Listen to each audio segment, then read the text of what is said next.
The Good Shepherd's Welcome. The city was a symphony of strangers, and Leo was a solo note, lost in the noise. His new apartment was a sterile box of echoes, the unpacked cartons, a monument to a life not yet lived here. He felt adrift in a sea of anonymous faces, searching for an anchor, a connection, a quiet harbor. One Sunday morning, drawn by a sound that cut through the city's hum, Leo found himself walking. It was a melody of joyful gospel music, rich with harmony and heartfelt praise. The sound led him to a handsome brick building with a tall, welcoming steeple. A sign read, Good Shepherd Baptist Church. The heavy doors were open, an invitation.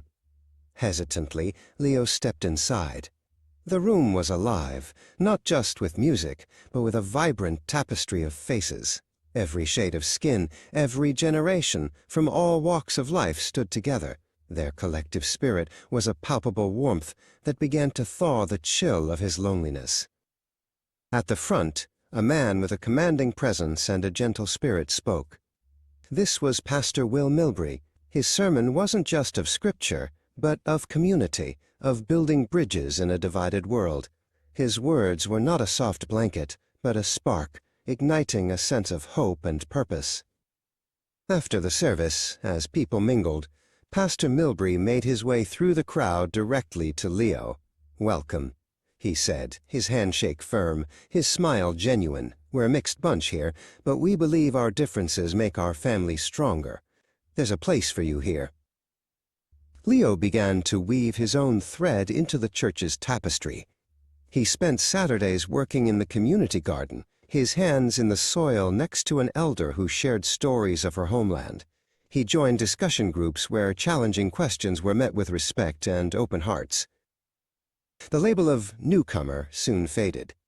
At a church potluck, Leo tasted dishes from a dozen different cultures and shared stories with people whose lives were vastly different, yet wonderfully similar to his own. He wasn't just attending a church, he was building friendships. One Sunday, Pastor Milbury spoke of their community as a beautiful mosaic. "Each one of us is a unique and vital piece," he preached. "Our different colors and shapes are not meant to divide us. They are what makes the masterpiece of our community so breathtaking." Leo looked at the faces around him, black, white, Latino, Asian, young, and old. He saw not just a congregation, but a reflection of the world as it ought to be. A profound sense of peace settled over him. He had found his anchor. He was home.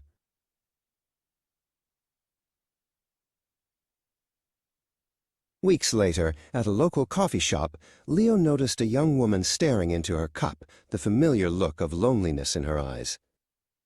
Remembering the hand that had reached out to him, he felt his purpose spark. He walked over. "It can be tough being new here," he said with a kind smile, "but I know a place, a community, where everyone belongs.